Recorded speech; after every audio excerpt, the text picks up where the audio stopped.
tardes. Muchas gracias, gracias por la invitación. Y pues bueno, definitivamente, como bien ya lo dijo Brian, pues sí, actualmente estamos ante una situación pues grave en esta cuestión de a veces del desconocimiento de qué es la hipertensión o de si tengo o no tengo hipertensión, de cómo saber si la padezco, qué probabilidad hay de que la pueda padecer. Digo, actualmente ya todo el mundo sabe que pues el tener un papá, una mamá, un abuelito, un primo, una hermana con hipertensión o con alguna enfermedad crónica, pues nos alarma, ¿no? Y siempre estamos preguntándonos, pues yo puedo tener la enfermedad, yo la puedo manifestar. Entonces, bueno, creo que es un tema muy importante en esta cuestión, sobre todo pues para tener educación de salud sobre este padecimiento. Y pues bueno, les preparé aquí un tema, algunas diapositivas. Digo, siempre me gusta platicar más esto, a lo mejor como una plática, como una charla con el paciente acerca de qué debe de saber acerca de la hipertensión, ¿no? Qué datos hay que tener. Y pues bueno, con gusto, es un placer para mí poderles brindar esta información y pues bueno, al final poder responder también las dudas que surjan a partir de este tema, porque pues sí, definitivamente es algo que debemos de atacar y no hay mejor forma que educándonos acerca del problema, ¿no? Entonces, bueno, vamos a empezar con el tema. Y pues bueno, vamos a empezar con cuestiones muy básicas. Lo primero que debemos de saber es qué es hipertensión arterial, ¿no? Bueno, qué es, en este caso, qué es presión arterial, que también a veces la conocemos como tensión arterial. Entonces, la presión arterial no es otra cosa más que la fuerza que tiene la sangre sobre una arteria, ¿no? Entonces, todas nuestras arterias tienen presión arterial, ¿no? Y gracias a esta presión arterial es la que nos permite, pues, que llegue todo el riego sanguíneo a nuestro cuerpo. Entonces, todas las arterias tienen un objetivo con base a esta presión arterial, que es mandar el riego sanguíneo pues a todo el cuerpo, ¿no? A todo el cuerpo para que ahí llegue la oxigenación, llegue el oxígeno a todos los órganos. Obviamente, pues va a haber órganos más importantes en recibir este oxígeno. Dentro de ellos, pues el más importante pues es el corazón y nuestro cerebro, ¿no? Que son de los dos órganos fundamentales que deben de oxigenarse, es con lo que trabajan, aparte de glucosa y de azúcar, pues bueno, también requieren de oxígeno y para que llegue estos nutrimentos y este oxígeno al cerebro y al corazón, pues se requiere de presión arterial. Entonces, es fundamental tener presión arterial para que nuestros órganos tengan oxígeno. Entonces, ya sabemos que la presión arterial, cuando nos llegan a tomar la presión, siempre vemos dos cifras, ¿no? En el baumanómetro o cuando se reporta la presión arterial, se reportan dos cifras, ¿no? Y ya coloquialmente conocemos que existe la presión arterial, la que le llaman alta, que se llama sistólica, y la presión arterial diastólica, que en ocasiones también, pues coloquialmente le llaman como la presión baja, ¿no? Y pues en algunos baumanómetros, sobre todo ya baumanómetros digitálicos, que es con lo que pues, realmente tenemos más al alcance poder checar la presión arterial, marca un tercer número que es el del pulso. Y este pulso nos habla precisamente de los latidos cardíacos, ¿no? Que hay, ¿no? Entonces, es importante conocer a veces estas cifras en el baumanómetro porque muchas veces no sabemos cuál es cuál, ¿no? Entonces, la primera presión que se reporta, que es la sistólica, la presión diastólica es la segunda y el número final más pequeño que a veces se presenta en el baumanómetro es el pulso, ¿no? Que tiene que ver con la frecuencia cardíaca. Entonces, pues bueno, ya teniendo estos conocimientos en general, pues bueno, ahora hay que preguntarnos qué es la hipertensión. Digo, realmente si lo vamos o lo vemos desde un punto de vista fácil, sencillo, hiper es alto, ¿no? Y tensión arterial, pues bueno, estamos hablando de una presión arterial alta, ¿no? Entonces, hipertensión arterial no es otra cosa más que tener la presión o la tensión arterial alta. Aquí muchas veces creemos que únicamente eso es la hipertensión arterial, ¿no? Sin embargo, aquí la hipertensión arterial es una enfermedad sistémica crónica. Eso es algo que también debemos de hacer énfasis, ¿no? Por eso lo puse aquí subrayado. Sistémica, ¿por qué? Porque como lo vimos en la imagen previa, la presión arterial debe de llegar a todos nuestros órganos. Pero así como la presión arterial llega a todos los órganos, o hay presión arterial en todas las arterias de todos los órganos, de todos los sistemas, también existe hipertensión en todos los sistemas, en todos los órganos, ¿no? Entonces, no solamente es que el brazo tenga la presión alta, sino que todo el sistema, todos nuestros sistemas tienen la presión alta. Entonces, por eso es que es una enfermedad sistémica y es crónica porque desafortunadamente, pues, quien llega a padecer hipertensión, arterial sistémica, pues es difícil tener una cura, ¿no? En la cual a lo mejor, tomando un medicamento, ya no vuelvo a tener hipertensión arterial. No es así. Entonces, sin embargo, sí se puede controlar. Se puede controlar la presión arterial por múltiples cuestiones que vamos a ir viendo más adelante.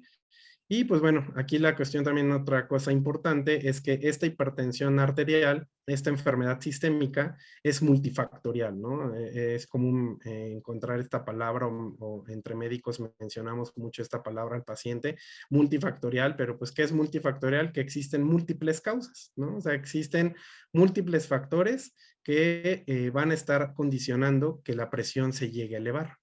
Y pues como resultado va a tener estas cifras altas y se dice que existe hipertensión arterial, sobre todo las guías lo marcan, cuando hay presión alta en 2 o más ocasiones. Entonces, aquí en esta cuestión, esta enfermedad va a ir dañando poco a poco todos estos órganos que tienen presión arterial, ¿no? Los más importantes y los que más se dañan frecuentemente son el corazón, el cerebro, los riñones, la retina de los ojos, algunas arterias grandes como la aorta y arterias más pequeñas, periféricas, como por ejemplo la de las piernas, ¿no? O la de los intestinos, que también llegan a afectarse, ¿no? Entonces, es una enfermedad que afecta todos los sistemas. Entonces, dentro de la definición de hipertensión arterial, también encontramos 2 términos que es muy frecuente. A lo mejor el de hipertensión de bata blanca es todavía más frecuente para el paciente, o algunos también lo conocen como hipertensión reactiva, ¿no? ¿Y qué es esta hipertensión de bata blanca o reactiva?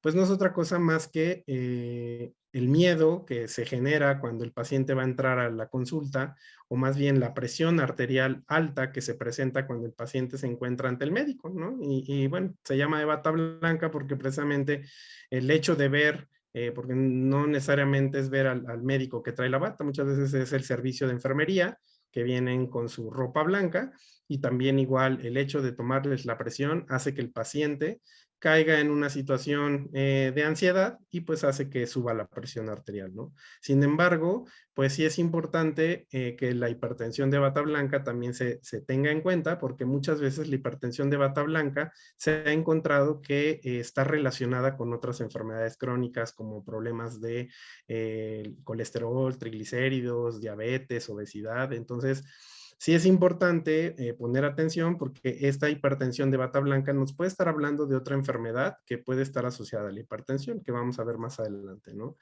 Y la otra, y que es, considero actualmente como la más grave, es la hipertensión enmascarada.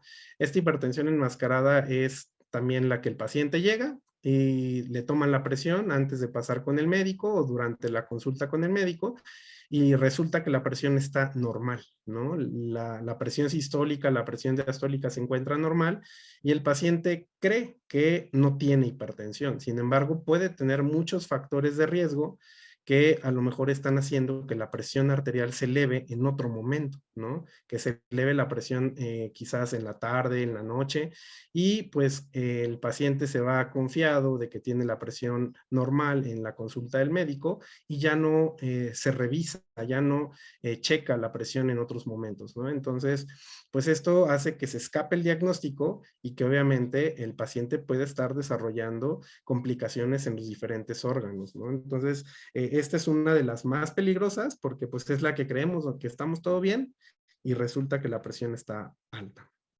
Entonces, pues ya para llegar bien a esta cuestión, ya sabemos que la hipertensión es presión arterial alta, pero ¿qué tan alta, no? O a partir de cuánto yo puedo decir que es alta, ¿no? Digo, actualmente existen múltiples guías, hay muchos estudios en diferentes continentes, en diferentes países, que han estado haciendo un consenso para determinar qué presión es alta, qué presión es normal, en qué momento es hipertensión, etcétera. Entonces, les digo, actualmente, pues una de las guías en las que por lo general nos llegamos a basar es en la Asociación Americana del Corazón.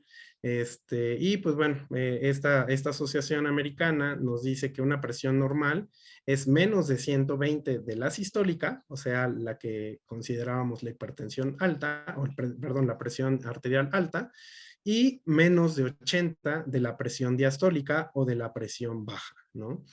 Entonces, elevada, en algunos se ha encontrado que esta elevada es como prehipertensión, es cuando la sistólica se encuentra entre 120 y 129 y la diastólica debe de estar menos de 80. Y la hipertensión ya como tal, que es presión arterial en nivel 1 o en grado 1, es cuando la sistólica la tenemos entre 130 y 139 o la diastólica se encuentra entre 80 a 89, ¿no?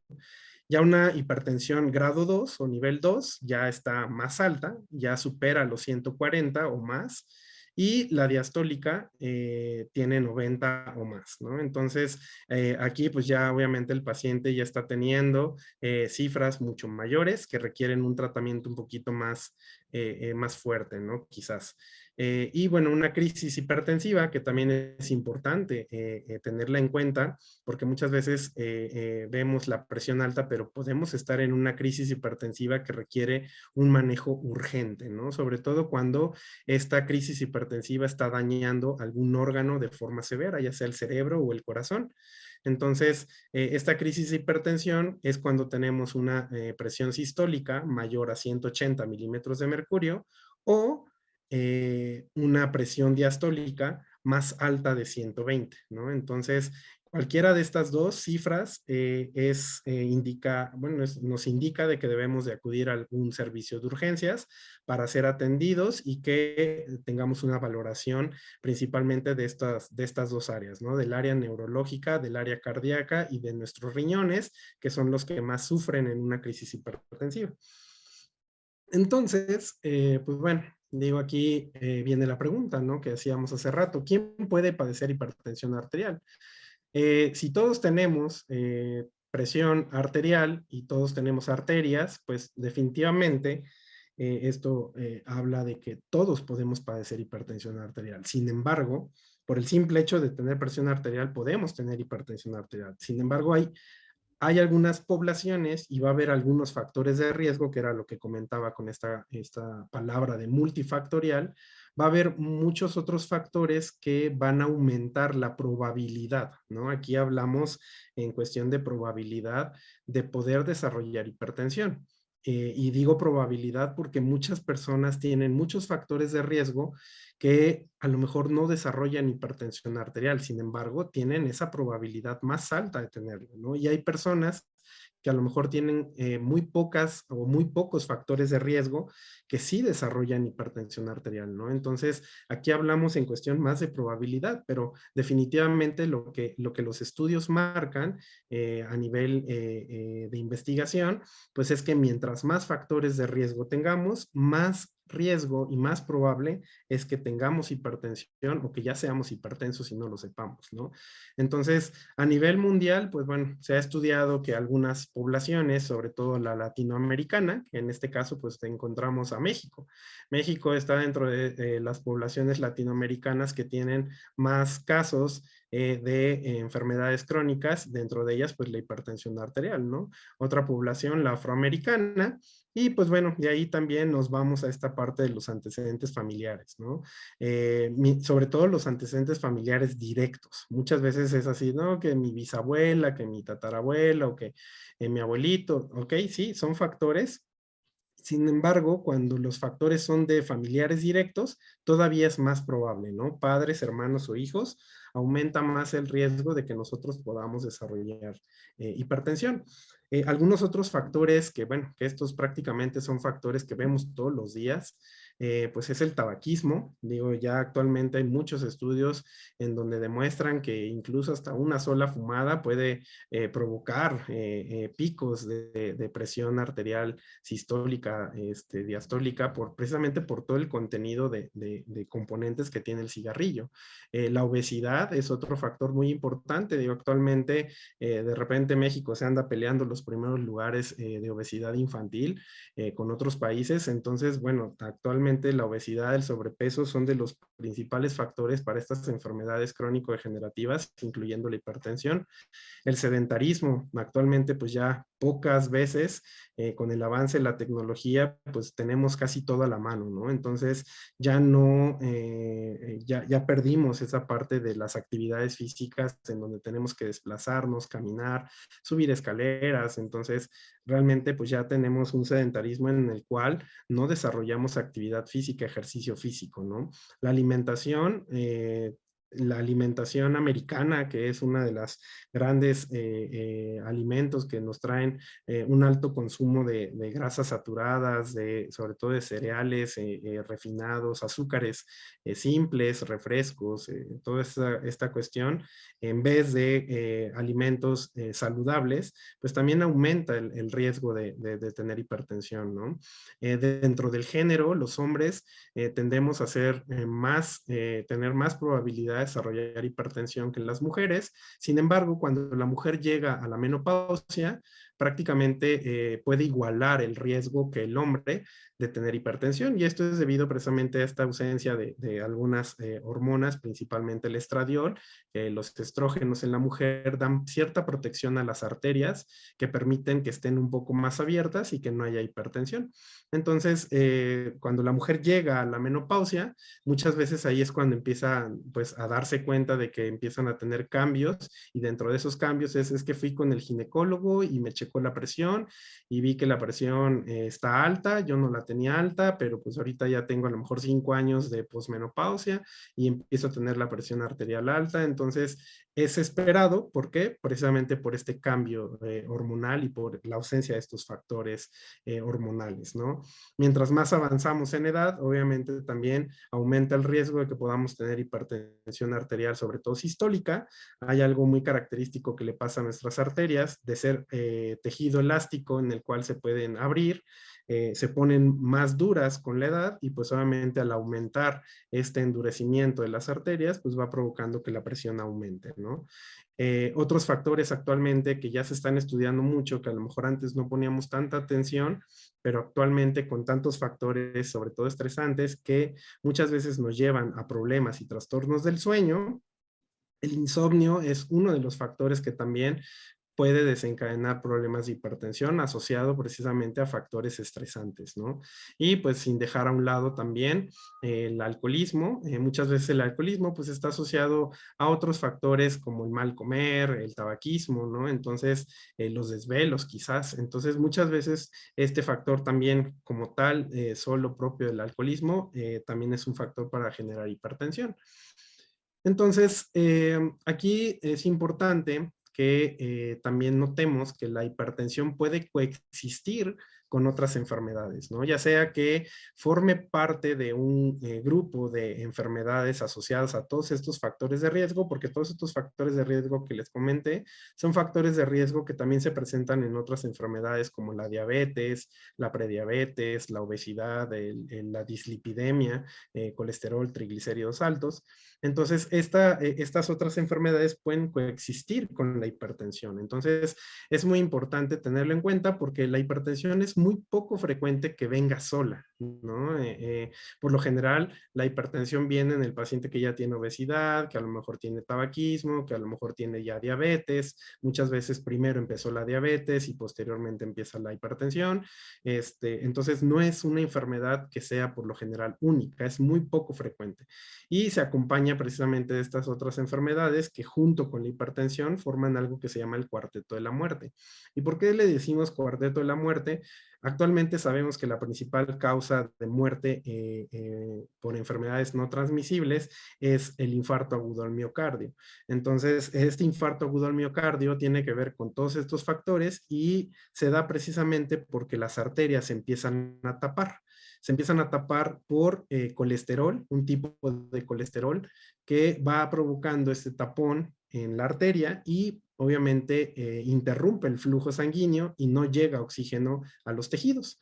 Entonces este cuarteto de la muerte que está representado por la hipertensión, por la diabetes, por la obesidad y la dislipidemia, que esto es el colesterol y los triglicéridos altos, pues es lo que lleva actualmente a que se desarrolle el infarto agudo del miocardio o la cardiopatía isquémica, ¿no? Entonces, sin embargo, puede haber otras cosas, otras enfermedades que puedan generar hipertensión arterial, ¿no? Que aquí ya se podría decir que es una hipertensión arterial secundaria. Hay pacientes que tienen insuficiencia renal o que tienen algún tipo de enfermedad crónica que por la misma enfermedad hace que suba la presión arterial, ¿no? Entonces, esta no es como todas las otras o como la hipertensión primaria en el que se suman todos los factores, sino que aquí hay una enfermedad en particular que está desencadenando la hipertensión. Otra de las enfermedades, hay algunas enfermedades endocrinas que pueden provocar alguna también hipertensión, como por ejemplo el hipotiroidismo. Algunas otras pueden ser como el embarazo, la preeclampsia. Actualmente, pues bueno, también una de las complicaciones que se encuentran para la hipertensión en la mujer embarazada, pues es esta cuestión de la preeclampsia, ¿no? La preeclampsia o la hipertensión gestacional, que es un tipo de hipertensión que se presenta a finales del embarazo. Y pues bueno, también igual la misma preeclampsia es un factor de riesgo para que en un futuro la mujer pueda desarrollar hipertensión arterial, ¿no?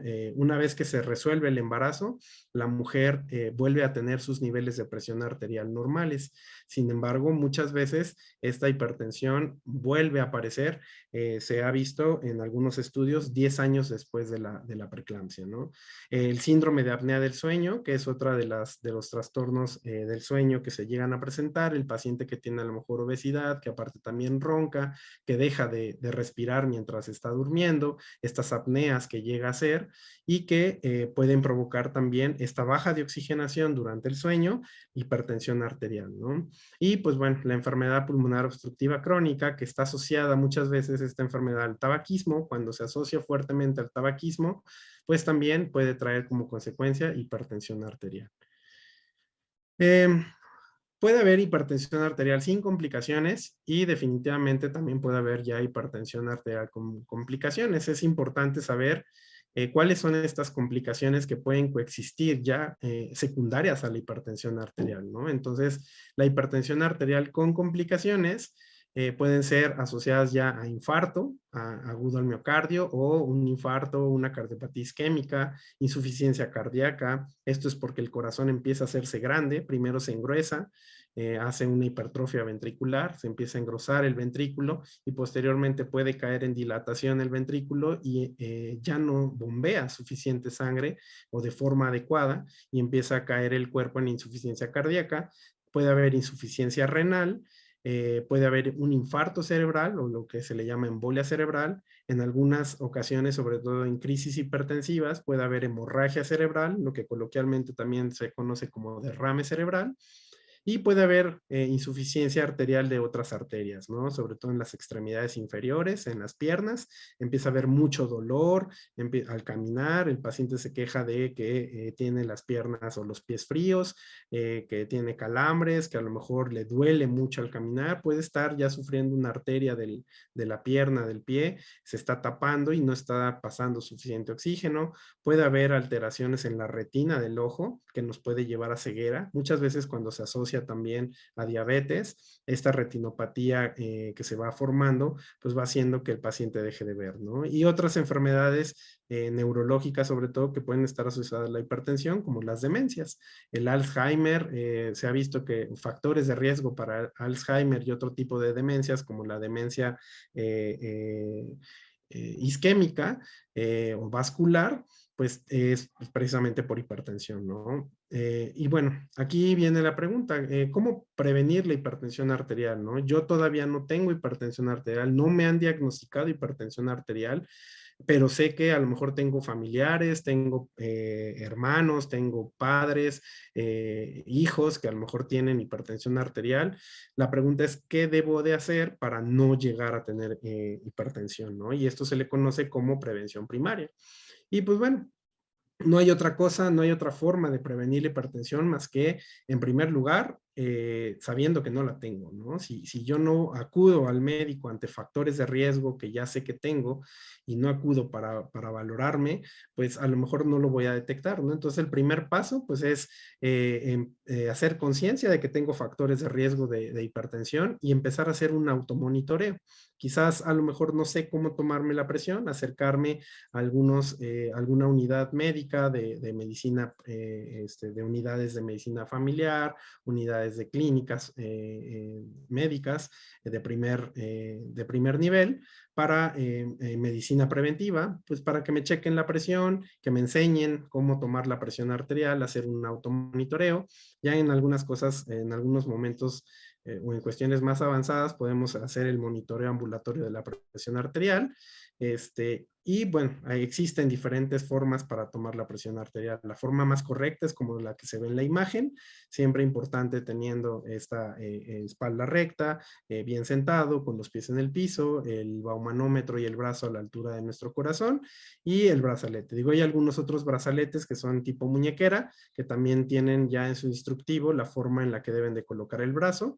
Entonces es muy importante también esta parte que comentan, tener la vejiga vacía, al igual no haber consumido algún alimento con cafeína, reposar unos 10 minutos antes de tomar la presión, sobre todo si vengo llegando, no sé, de algún lugar, acabo de hacer algún esfuerzo, reposar, tomar la presión arterial y registrarla, ¿no? Y bueno, si ya tengo conocimiento y soy consciente de mis factores de riesgo, pues hay que empezar a retirarlos, ¿no? Entonces, si tengo obesidad, sobrepeso, empezar a hacer pérdida de peso, bajar de peso por medio de actividad física tipo ejercicio físico, ¿no? Actualmente los ejercicios que permiten la reducción de peso, pues es el ejercicio aeróbico principalmente, alimentos, sobre todo una alimentación saludable que esté basada en alimentos con proteínas que contengan también grasa como omega 3, pescado, algunos frutos secos, algunos frutos rojos, y pues bueno, básicamente evitar también el consumo de todos los alimentos ricos en azúcares simples, ¿no?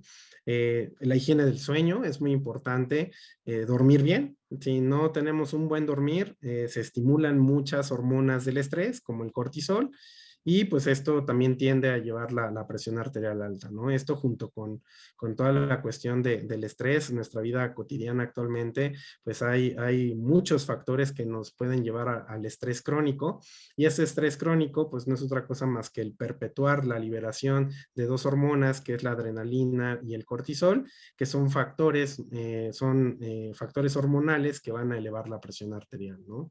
Entonces, ya una vez que yo ya recibí el diagnóstico de hipertensión, pues la pregunta es, ahora, ¿qué tengo que hacer, no? ¿Qué tengo que hacer cuando ya tengo hipertensión arterial y no desarrollar una complicación crónica, no?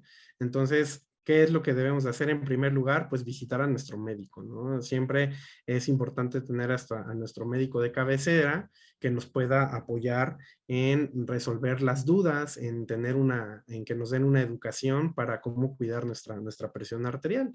Pero también el evitar complicaciones y todas las acciones que yo debo de hacer para cuidar la presión arterial, para mantenerla controlada, pues depende de algunas preguntas, ¿no? También la edad en el momento en el que me hacen el diagnóstico. Hay veces que el diagnóstico ya me lo hacen pues no sé, cuando tengo 60, 70 años, obviamente el tratamiento, pues sí va a cambiar, ¿no? No es lo mismo en un paciente que a lo mejor tiene 70, un paciente que tiene 30 años. Obviamente el paciente con 30 años va a tener más riesgo de a lo mejor de desarrollar complicaciones crónicas en un futuro si no se cuida. Preguntar qué otras enfermedades o condiciones de salud asociadas tengo, si a lo mejor también tengo diabetes, si también tengo problemas con el ácido úrico, con el colesterol, con los triglicéridos, pues el tratamiento va a ser diferente, sobre todo cuando es tratamiento farmacológico. Y pues bueno, también importante ver si ya tengo complicaciones. Muchas veces, la gran mayoría de las ocasiones, bueno, no quizás la gran mayoría, pero en algunas ocasiones, en muchas ocasiones, cuando hacemos el diagnóstico de la presión arterial alta, de la hipertensión, es precisamente ante una complicación, ¿no? El paciente sufre un infarto, sufre una embolia cerebral, sufre una hemorragia cerebral y pues ahí es donde aparece la hipertensión, ¿no? Entonces es importante ver qué complicaciones ya tengo.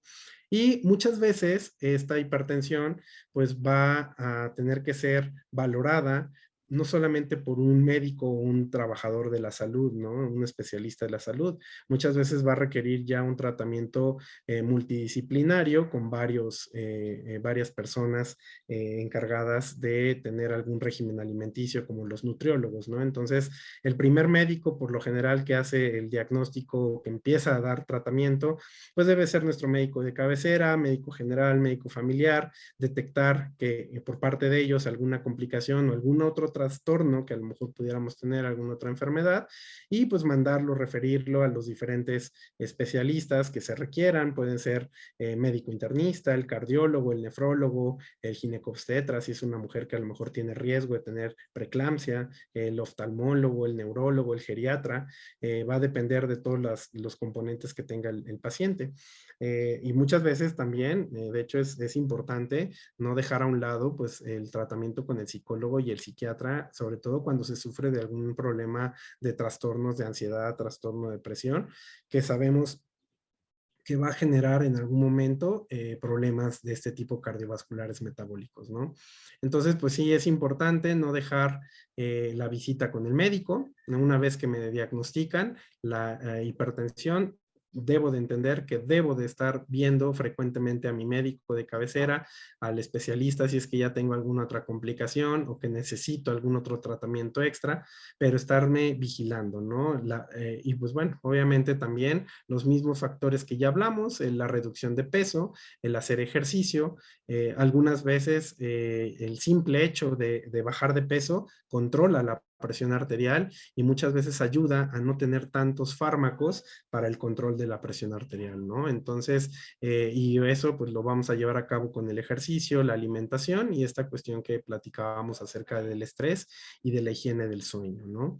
Entonces, actualmente pues ya algunos comentan los 10 mandamientos acerca del control de la hipertensión arterial, que tiene que ver con el control del peso, realizar actividad física regular, comer alimentos saludables, reducir la cantidad de sal en las comidas, controlar el estrés y la ansiedad, disminuir el consumo de alcohol, no fumar, tomar adecuadamente nuestros medicamentos, realizar el automonitoreo, esto es importante, y checar las cifras de glucosa y colesterol, ¿no? Obviamente estos estudios nos lo manda a pedir nuestro médico, porque cuando tenemos el diagnóstico de hipertensión hay que hacer toda una serie de estudios, tanto estudios de laboratorio, estudios de gabinete, placa de tórax, electrocardiograma, para ver que no haya complicaciones y para ver si la enfermedad no está asociada a alguna otra enfermedad, ¿no? Y pues bueno, es importante que el paciente tenga el desarrollo de hacer bitácoras de presión arterial, ¿no? Parte de la educación del paciente con hipertensión es tener un automonitoreo que permite estar vigilando estas cifras de presión arterial en diferentes momentos del día. A veces creemos que solamente hay que tomar la presión en la mañana o en la noche o cuando puedo llegar a tomarme la presión. Es importante tener un valor en diferentes horarios, ya que la presión arterial se puede presentar en diferentes condiciones a lo largo del día. Entonces, y eso a veces nos ayuda a nosotros como médicos para determinar en qué momento y en qué horario dar el medicamento, qué medicamento dar, si podemos dar algún medicamento de liberación prolongada, no sé, ¿no? O cambiar o sugerir algunos otros cambios de hábitos durante el día al paciente. Hay pacientes que a lo mejor por su trabajo pues no pueden tener un dormir en la noche, un dormir nocturno, porque a lo mejor son trabajadores en la noche, hacen guardias, no sé, alguna otra cuestión. Entonces sí es importante tener ese conocimiento con respecto a su automonitoreo para saber en qué momento administrar ciertas estrategias terapéuticas. Y pues bueno, obviamente el uso correcto de los fármacos, ¿no? Es importante también saber que el paciente debe de tener conocimiento de sus medicamentos. Esto debido a que hay veces que en el interrogatorio pues le preguntamos al paciente qué medicamento está tomando, ¿no? Me ha pasado frecuentemente que el paciente desconoce completamente el nombre y por lo tanto incluso hasta la dosis del medicamento, ¿no? Esto es importante que el paciente lo tenga en cuenta porque pues es con lo que nosotros podemos ir modificando dosis, ir modificando el tratamiento, pero muchas veces si el paciente desconoce qué es lo que está tomando, hay veces que no podemos saber qué medicamento pudiéramos modificarle o qué dosis pudiéramos darle, a lo mejor tiene una dosis muy baja, no sé. Entonces sí es importante que el paciente tenga una lista o que haga como un tipo calendario, un horario en donde ponga el horario de que toma el medicamento, el nombre del medicamento y la dosis que está utilizando, ¿no? Y sobre todo si hay otros medicamentos que esté utilizando. Muchas veces hay algunos otros medicamentos que pueden tener efectos adversos o interacciones farmacológicas con algunos antihipertensivos, con algunos medicamentos para la presión y no deberían de indicarse, ¿no? Entonces, sí es importante también que el paciente tenga a la mano todos los medicamentos que esté tomando de uso diario, sobre todo, o de uso frecuente. Entonces, esto es importante y parte de la educación del paciente con hipertensión. Y pues bueno, definitivamente el reconocimiento de síntomas de alarma, como ya habíamos comentado hace rato en las cifras de crisis hipertensiva, es importante saber que el paciente en cualquier momento, por múltiples factores, puede desarrollar una crisis hipertensiva que lo pueda llevar a un peligro mortal en algunos órganos, ¿no? Sobre todo el corazón y el cerebro, que son los que más se afectan en una crisis hipertensiva.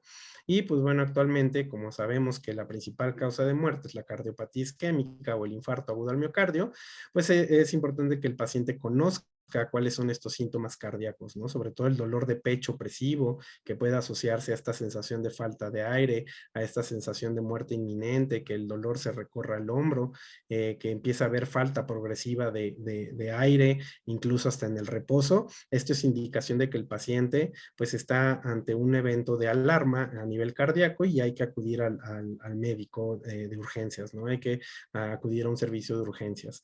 Y pues síntomas neurológicos, muchas veces se puede presentar la pérdida, la pérdida repentina o súbita de la fuerza, del movimiento de alguna parte del cuerpo, de la mitad del cuerpo, hay parálisis facial o que puede tener incluso desorientación, el paciente empieza a desconocer a sus familiares, no sabe dónde está o pierde la conciencia de forma súbita, se cae, se desploma y a lo mejor previo a eso tuvo dolor de cabeza intenso. Entonces son síntomas que en el cual debemos de actuar y tener un contacto del sistema de emergencias. Actualmente pues está globalizado este del 911, entonces es importante tenerlo a la mano y hablar al servicio de urgencias si es que se necesita llevar al paciente en un medio de ambulancia, ¿no? O llevarlo simplemente al servicio de urgencias para poder ser atendido, ¿no? Y disminuir el riesgo de complicaciones o secuelas por estos problemas. Entonces, bueno, esta cuestión de la educación del paciente, pues sí es muy importante y agradezco mucho pues también aquí a Vital Care por haberme invitado para esta plática. Digo, esta empresa pues bueno, maneja varias líneas en cuestión también de productos para estar vigilando nuestra salud.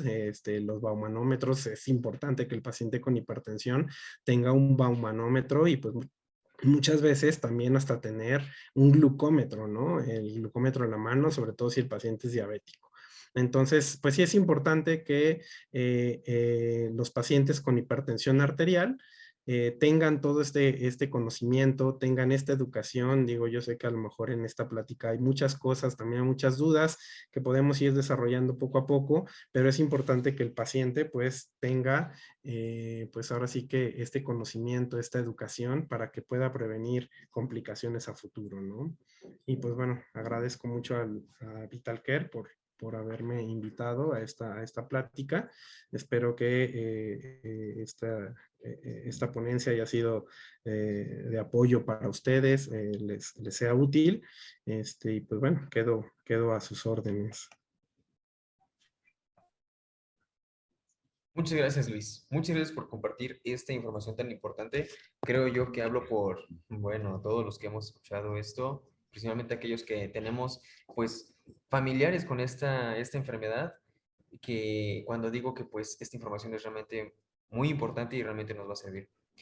Y bueno, también gracias a todos los que participaron en este webinar. Ahora vamos a pasar a la fase de preguntas y respuestas. Aquí tenemos dos usuarios que nos hicieron sus preguntas en Zoom. Y aquí vamos. Primero, Berenice Pérez García. Gracias, Berenice, por participar.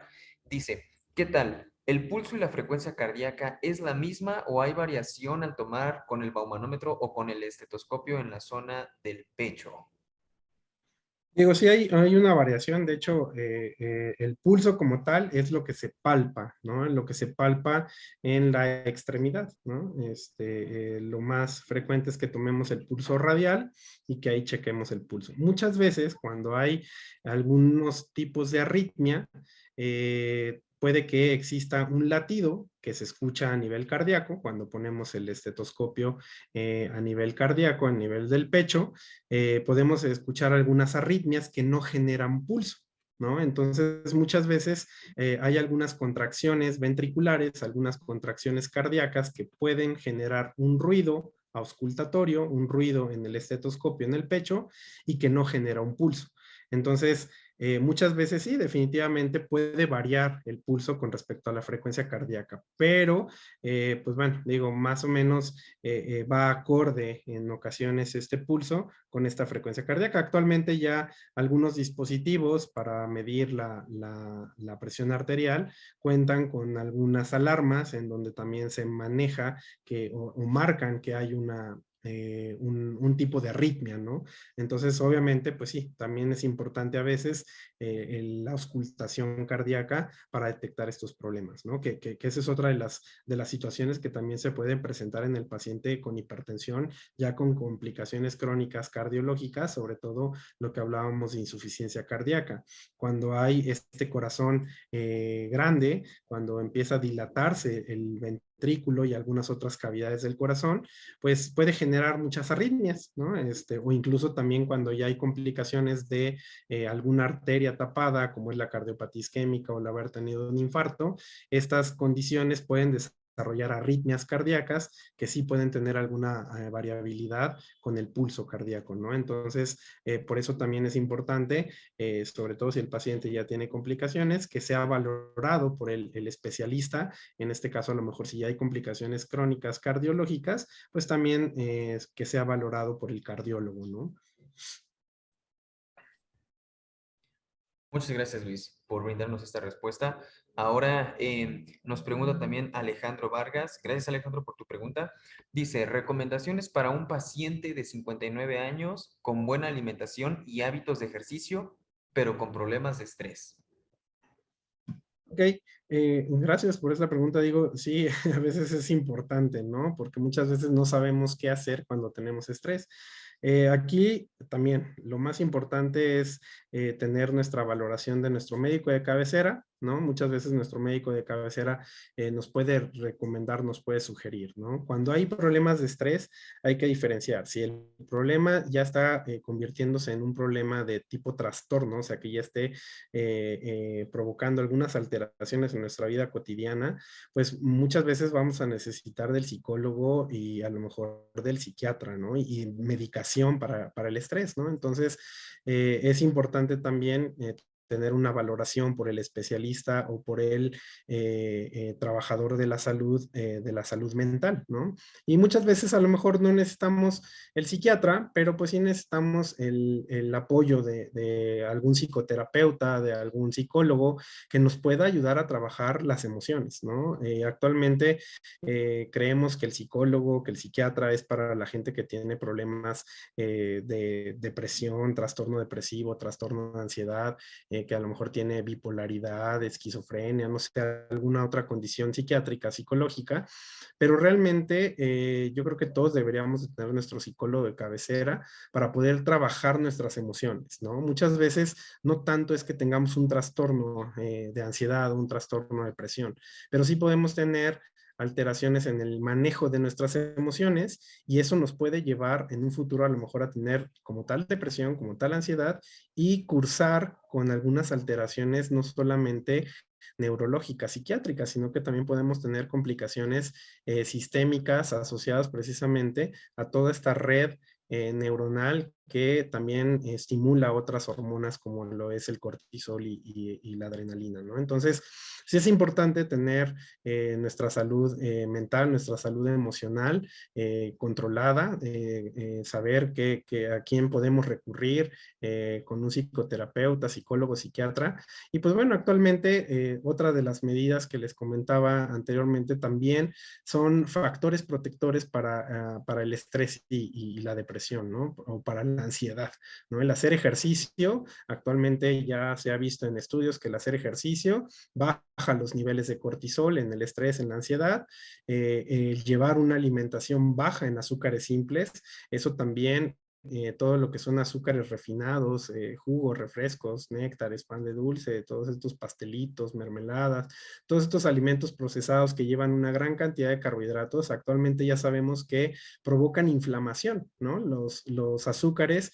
en general provocan inflamación en el cuerpo y parte de esta inflamación puede estar asociada también a algunos trastornos intestinales, que estos trastornos intestinales pueden llevar a problemas de salud mental, ¿no? Como la ansiedad y la depresión. Entonces, también una alimentación adecuada, una alimentación rica en verduras y en alimentos ricos en omega 3, en proteínas, en grasas animales, en grasas naturales, es importante también para evitar estos problemas de ansiedad, ¿no?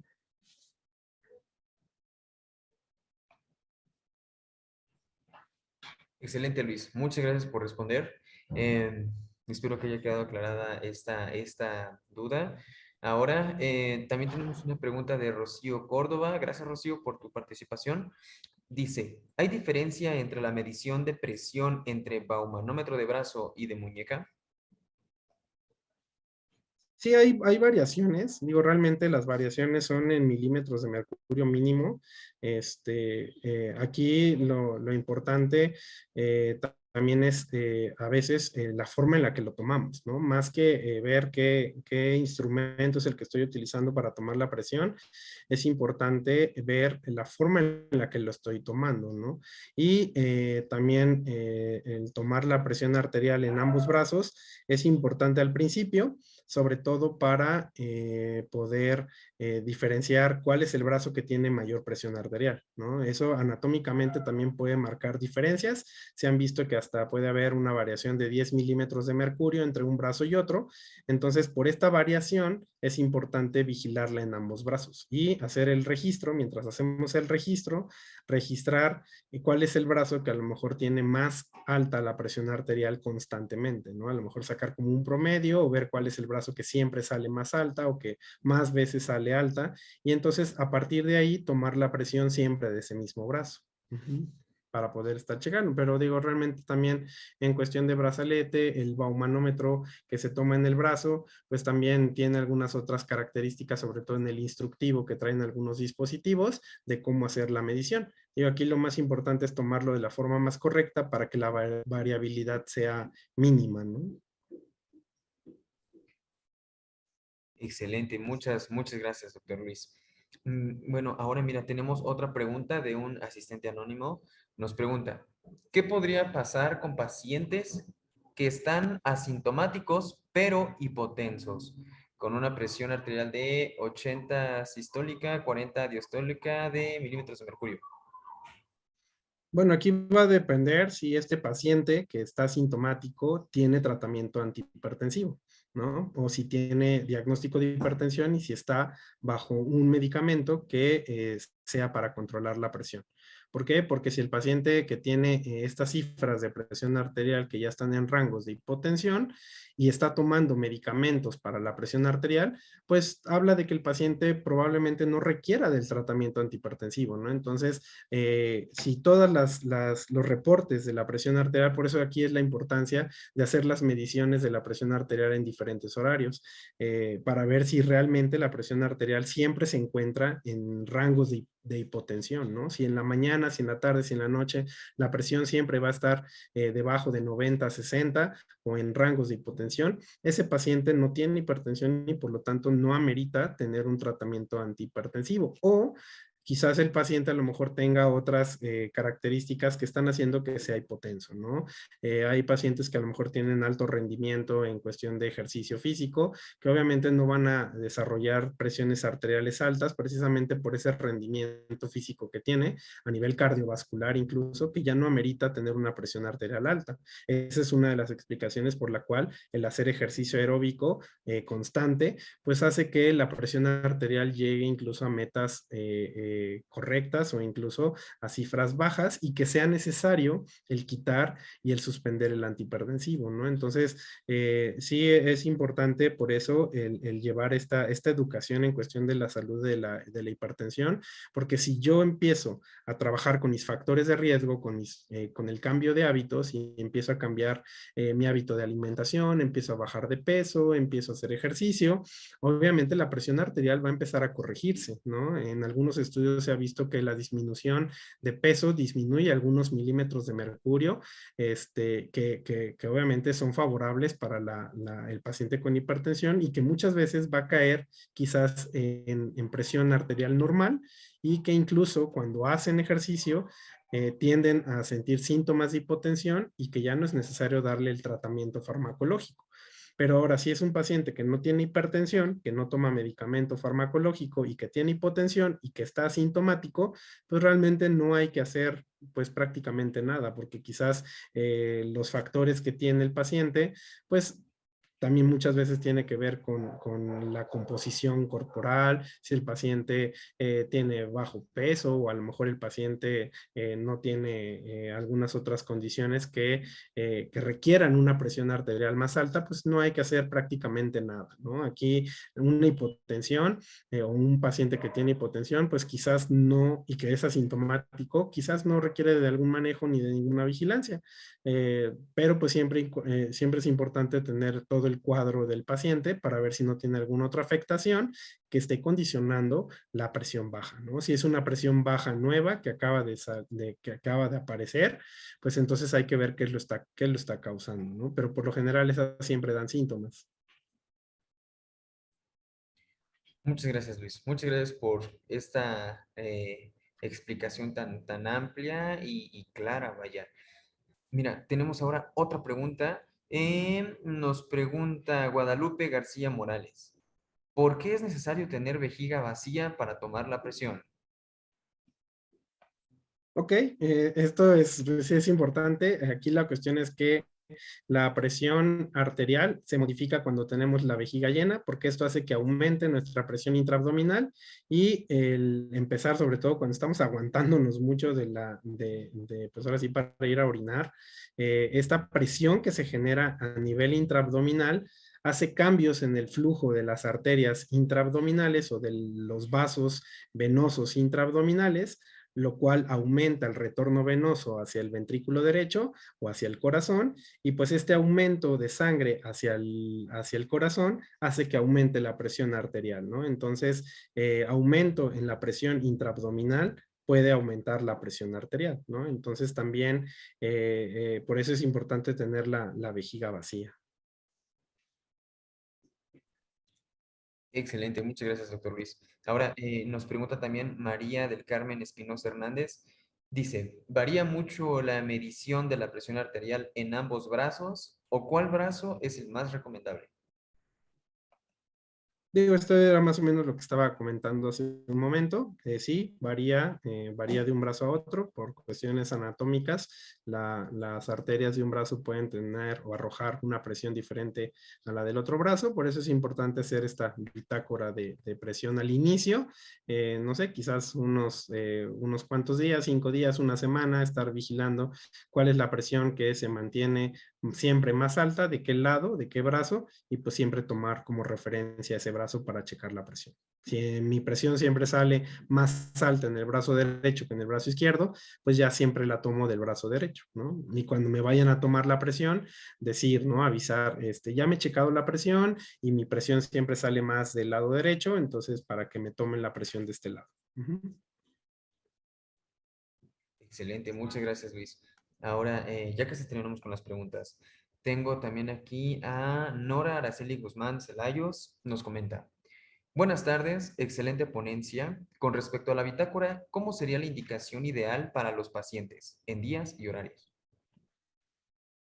Pues bueno, digo, realmente el día, pues no es necesario como tal un día en particular, simplemente los horarios, pues sí, es tener control o bueno, más bien reportados las cifras de presión en la mañana, en la tarde, en la noche. Hay veces que se requiere, pues, ser un poquito más estrictos en la medición y a lo mejor, pues, hasta 2, 3 veces en un turno, 2 o 3 veces en la mañana, 2 o 3 veces en la tarde.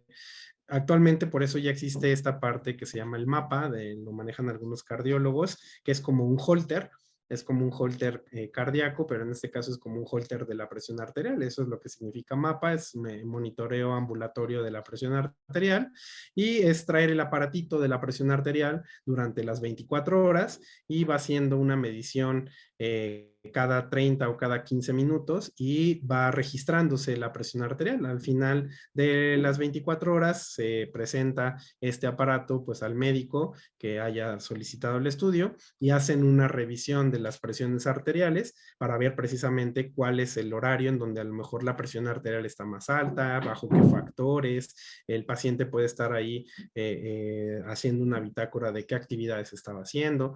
Entonces, con base a todo ese registro, podemos tener pues ahora sí que una vigilancia mucho más estricta, ¿no? Cuando no se tiene esto a la mano, cuando a lo mejor no se puede realizar, pues bueno, siempre es importante vigilar la presión bajo ciertas condiciones. Hay veces que a lo mejor también cuando voy a empezar a hacer ejercicio, voy a empezar a hacer alguna rutina de ejercicio, el hacer ejercicio también es algo que puede aumentar la presión arterial, sobre todo cuando hacemos ejercicio de fuerza, los ejercicios isométricos o de fuerza o ejercicios que pueden requerir cargar un peso, pueden aumentar mucho más las cifras de milímetros de mercurio de la presión arterial que un ejercicio aeróbico.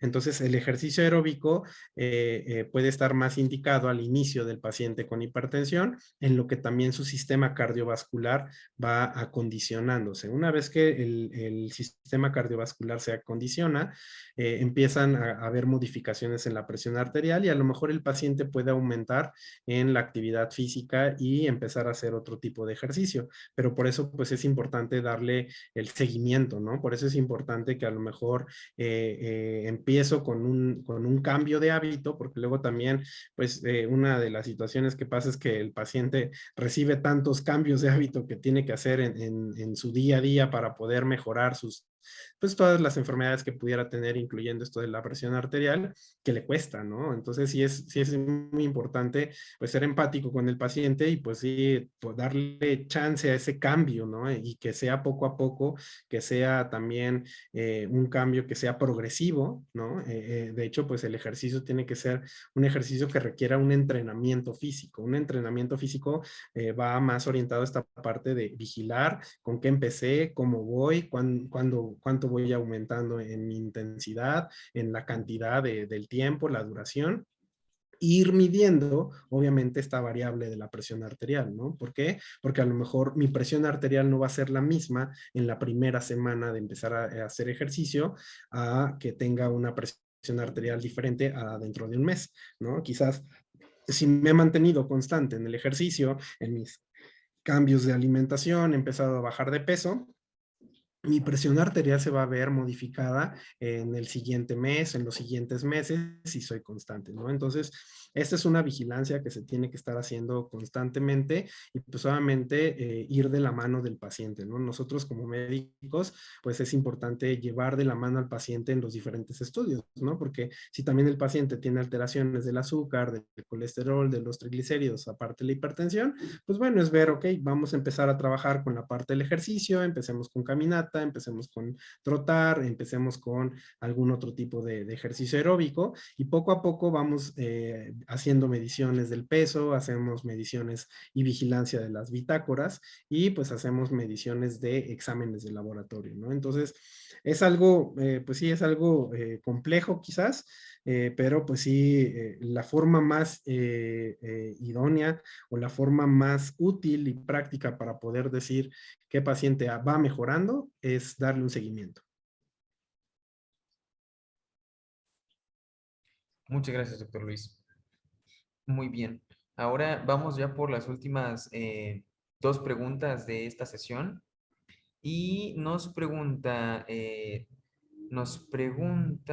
Rocío Córdoba, una vez más. Para evitar presión alta en el embarazo, bueno, ¿qué recomendaciones hay para evitar la presión alta en el embarazo? Ok, aquí, bueno, obviamente tenemos que partir de dos situaciones. La primera es, antes de embarazarme, ¿qué factores de riesgo yo tengo para tener hipertensión? ¿No? Digo, dentro de la hipertensión gestacional y la preeclampsia, que son de las dos principales, pues ahora sí que enfermedades asociadas a hipertensión en el embarazo, tienen que ver con todos estos factores de riesgo también, ¿no? Obviamente factores hereditarios, hablando de en cuestiones factores familiares, ¿no? Y también darnos cuenta si tenemos factores ambientales, ¿no? Obesidad, sobrepeso, si hago o no ejercicio, si fumo o no fumo, ¿no? Entonces, la mujer que quiere tener un embarazo, yo creo que también es algo que debemos de tener educación para esa parte, para entrar en un embarazo en las mejores condiciones de salud.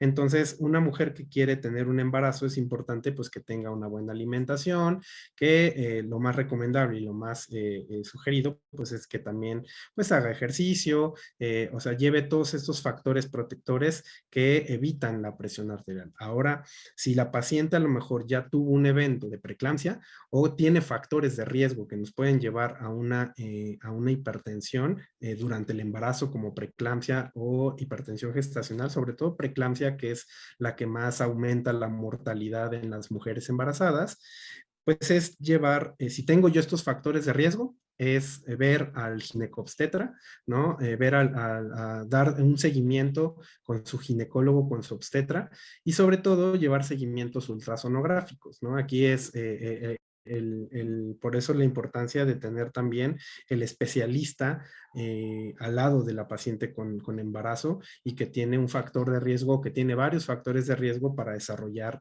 problemas de hipertensión, ¿no? Entonces, si yo tengo factores de riesgo para preeclampsia, es importante que el médico ginecobstetra también me lleve una vigilancia. Hay algunas mediciones que se hacen durante el embarazo, algunos estudios en particular que se hacen durante el embarazo que manejan algunos ginecólogos, que es precisamente predictores de hipertensión arterial o de preeclampsia en el embarazo. Y ante estos factores predictores positivos, se dejan tratamientos preventivos, que uno de ellos pues, es el ácido acetil salicílico, ¿no? Que ayuda a prevenir precisamente riesgos de preeclampsia. Entonces sí va de la mano todos estos factores. Si eres una mujer que quiere tener un embarazo, pues siempre es ver qué factores de riesgo tengo para poder tener complicaciones durante el embarazo. Muchas gracias, doctor Luis, por esta respuesta. Ahora vamos con la última pregunta del día de hoy de este webinar. Y nos pregunta Eduardo Pite. ¿El riesgo de actividad eléctrica sin pulso se puede presentar en pacientes con hipertensión? Bueno, digo aquí el contexto de una actividad eléctrica sin pulso, definitivamente estamos hablando de un evento de paro, ¿no? Entonces, digo, definitivamente la hipertensión como tal, un factor de riesgo para tener un problema cardiológico, pues estamos hablando de que el paciente tuvo alguna complicación ya cardíaca grave, falla cardíaca, una arritmia, un infarto agudo al miocardio, que le está generando precisamente un evento de paro cardíaco, ¿no? Entonces el evento de paro cardíaco pues va a cursar pues con ausencia de presión arterial, ¿no? Entonces, pues no, definitivamente no va a haber en ese momento presión arterial, pero sí, la hipertensión arterial sí puede llevar a complicaciones cardíacas que culminen en un tipo de paro, ¿no? En un tipo de paro cardíaco. Excelente. Muchas gracias, doctor Luis, por todas sus respuestas y pues por compartir toda esta información con nosotros. También quiero agradecer a todos los que se inscribieron a este webinar. Gracias por su participación, por las preguntas. Y quiero dejarles un último mensaje. Nosotros, Vital Care, somos una empresa que tiene como objetivo difundir una cultura de salud enfocada en la, pues vaya, en la prevención de diferentes enfermedades y el tratamiento justamente desde la educación, ¿no? Entonces, les recomiendo a todos que no nos pierdan la pista, síganos en nuestras redes sociales como VitalCare MX, tanto en Instagram, en YouTube y en Facebook, ya que, bueno, continuaremos compartiendo información interesante con justamente este enfoque educativo para la población. Doctor Luis, una vez más, muchas gracias por participar con nosotros. Fue todo un honor haber participado en este webinar. Me atrevo a decir que ha sido todo un éxito. Y pues de igual forma, deseo para todos los que nos han invitado, han participado en este webinar, si tienen a sus familiares con esta enfermedad que es la hipertensión, pues bueno, que todo esté muy bien. Y repito, no nos pierdan la pista porque seguimos compartiendo muy buena información. Muchas gracias por todo, doctor. Muchas gracias a ti y a ustedes. Gracias. Nos vemos hasta la próxima, no nos pierdan la pista y que tengan muy buena tarde.